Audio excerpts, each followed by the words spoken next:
इस बार के इस बार एग्रीकल्चर में मतलब जो बजट आया है इस बार का, उसमें एग्रीकल्चर के लिए इन्होंने लास्ट ईयर की तुलना में 4.4% ज्यादा इंक्रीज किया है बजट को। मतलब कि लास्ट ईयर जो एग्रीकल्चर के लिए गवर्नमेंट का एक्सपेंडिचर था, जो गवर्नमेंट ने पैसे खर्च किए थे, उससे 4.4% ज्यादा खर्च किया है। लेकिन एक बात और बोलते हैं राइटर कि आपने 4.4% तो ज्यादा खर्च किया है, अच्छी अच्छी बात, लेकिन आपका इन्फ्लेशन रेट 5.5 to 6% बढ़ा। तो यदि आप इसकी तुलना में देखेंगे तो उस हिसाब से कम ही खर्च हुआ है। आपने जहां पे 4.4% ज्यादा खर्च किया है एग्रीकल्चर पे, वहीं पे आपका इन्फ्लेशन रेट 5.5 to 6% हो चुका है। तो कहीं ना कहीं राइटर ये बताने की कोशिश कर रहे हैं कि इन्वेस्टमेंट और ज्यादा करने की आवश्यकता थी। इसके साथ साथ एक और अच्छी बात इन्होंने कही है कि FAO एक ऑर्गेनाइजेशन है, फूड एंड एग्रीकल्चर ऑर्गेनाइजेशन, जो यूनाइटेड नेशन निकालता है। उसने ये कहा है कि 2001 से लेके 2019 तक, 2001 से लेके 2019 तक जो गवर्नमेंट की स्पेंडिंग है ना, वो एक तरह से इंडिया उसमें टॉप मोस्ट आता है। मतलब कि जो 10 सबसे ज्यादा जो एग्रीकल्चर पे खर्च करने वाली कंट्री है, उसमें इंडिया भी आता है। और डेटा तो ये इन्होंने दे दिया है कि टोटल गवर्नमेंट एक्सपेंडिचर का 7.3% एग्रीकल्चर पे खर्च करती है गवर्नमेंट। मतलब सपोज दैट कि गवर्नमेंट 100 रुपीज खर्च कर रही है एक्सपेंडिचर के रूप में, गवर्नमेंट 100 रुपीज खर्च कर रही है, तो उसमें से 100 रुपीज में से 7.3 मतलब 7 रुपए 30 पैसे स्पेसिफिकली एग्रीकल्चर को अलॉट किया जाता है। और यही कहा जा रहा है, इसीलिए इंडिया उन टॉप 10 कंट्रीज में आता है जो एग्रीकल्चर पे सबसे ज्यादा पैसे खर्च करते हैं। लेकिन इसके साथ साथ राइटर ये भी बोले हैं कि इंडिया तो ठीक है 7.3% खर्च करता है टोटल एक्सपेंडिचर का, लेकिन कुछ ऐसी कंट्री है जो उससे भी ज्यादा खर्च करती है, जिसमें इन्होंने नेपाल को बताया है 8%, चाइना को बताया है 9.6%, भूटान को बताया है 12%। ये कहीं ना कहीं 7.3 से ज्यादा डेटा बता रहा है। नेपाल 8%, भूटान 12% और चाइना 9.6%। कुछ और भी कंट्री हैं, लेकिन वो सब याद रखने की जरूरत नहीं है। मलावी एक है कंट्री जो 18% खर्च करती है, छोटी सी कंट्री है। माली एक कंट्री है जो 12.4% खर्च करती है। तो कहीं ना कहीं देखा जाए तो हम अभी भी बहुत पीछे हैं। कहाँ हमारा 7.3% और कहाँ चाइना का 9.6%, बहुत पीछे हैं हम। एक और नया कॉन्सेप्ट इन्होंने बताया है जिसका नाम है agriculture orientation index. Agriculture orientation index ये नया कॉन्सेप्ट है, और इसको इन्होंने बोला है कि 2015 में जब सस्टेनेबल डेवलपमेंट गोल्स आपने लगाया था, तो उसमें जीरो हंगर इंडेक्स की बात की गई थी। कहा जाता है कि ये एग्रीकल्चर ओरिएंटेशन इंडेक्स के तहत ही हम जीरो हंगर इंडेक्स के गोल को फुलफिल करेंगे। अब ये एग्रीकल्चर ओरिएंटेशन इंडेक्स क्या होता है? तो इसमें ये कहा जा रहा है कि गवर्नमेंट कितना पैसा खर्च कर रही है एग्रीकल्चर पे, और उस एग्रीकल्चर से GDP में कितना कंट्रीब्यूशन हो रहा है। मैं फिर से रिपीट करता हूं कि एग्रीकल्चर ओरिएंटेशन इंडेक्स क्या है? ये एक रेशियो है जिसमें यह बताया जाता है कि गवर्नमेंट की टोटल स्पेंडिंग कितनी है एग्रीकल्चर पे, और उस स्पेंडिंग से GDP में कितना आउटपुट हो रहा है एग्रीकल्चर का। कहा जाता है कि इंडिया का जो ये रेशियो है बहुत कम है, और जितनी कंट्री है एशियन कंट्री इंडिया को छोड़ के, उनका रेशियो बहुत अच्छा है। इन्होंने बताया है कि इंडिया का रैंक 38 है, जो काफी नीचे है।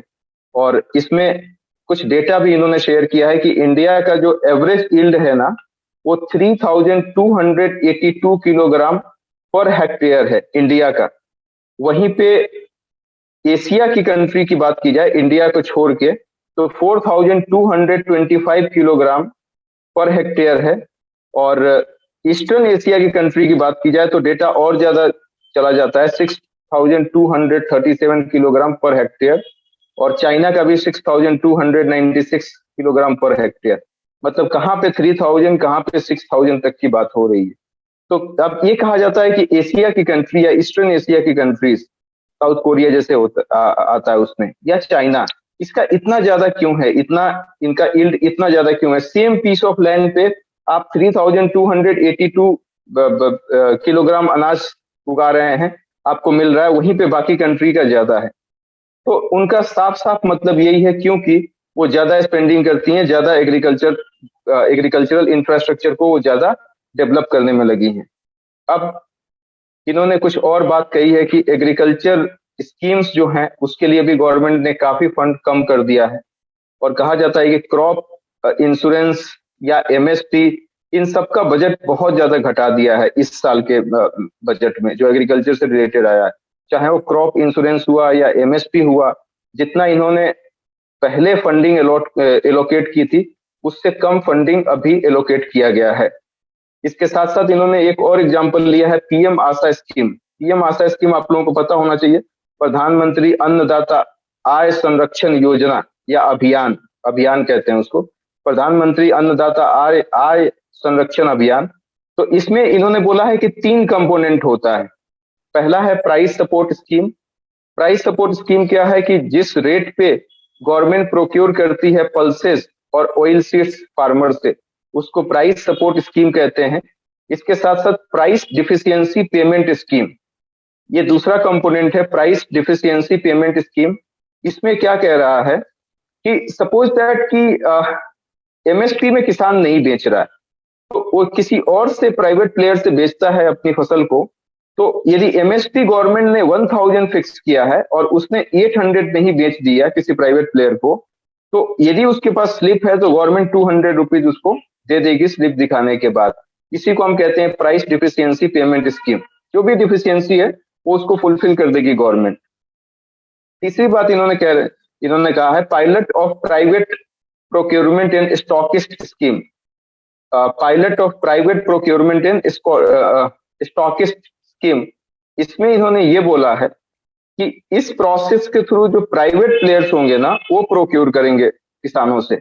जैसे मेरी यदि प्राइवेट कंपनी है तो मैं इस स्कीम के तहत उनसे अनाज खरीद लूंगा। तो ये इन सब चीजों में इन्होंने बोला है कि बहुत गड़बड़ किया है गवर्नमेंट ने।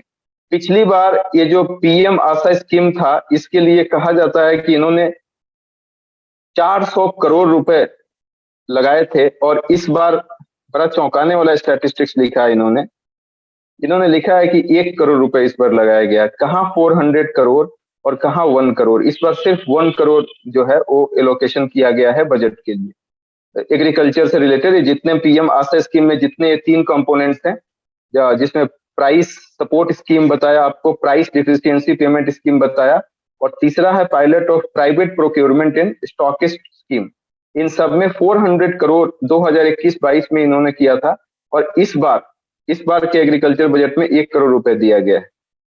तो ये राइटर का ये कहना है कि ऐसे नहीं काम चलेगा, और नीड ऑफ कैपिटल इन्वेस्टमेंट की बात कही है। जैसे पीएम किसान में एक स्कीम आया था, पीएम किसान का फुल फॉर्म होता है प्रधानमंत्री किसान सम्मान निधि। इस पे इन्होंने क्या किया था कि 6000 रुपए हर साल एक एक किसान को देने की बात कही थी, जिसको 3 इंस्टॉलमेंट में देने की बात की गई थी। 2000 करके 6000 तो दे देंगे। लेकिन राइटर ये बताते हैं कि ये एक अच्छा सिस्टम नहीं है, लॉन्ग टर्म में इसका कोई भी फायदा नहीं होगा।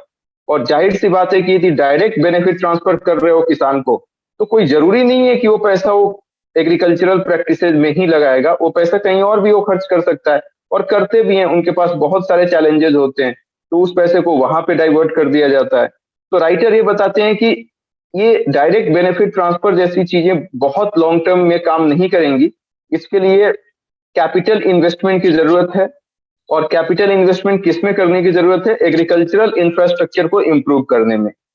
बनिस्पत की आप 2000 करके किसी को दे रहे हैं, और रूरल इंफ्रास्ट्रक्चर को भी ठीक करने की जरूरत है। इन्होंने एक और डेटा दिया है कि रूरल डेवलपमेंट पे लास्ट ईयर 5.59% पैसा खर्च किया गया था, इस बार वो 5.23% हो गया है। मतलब इसमें भी कम हो गया है। देखिए कहाँ पे 5.59% और कहाँ पे 5.23%।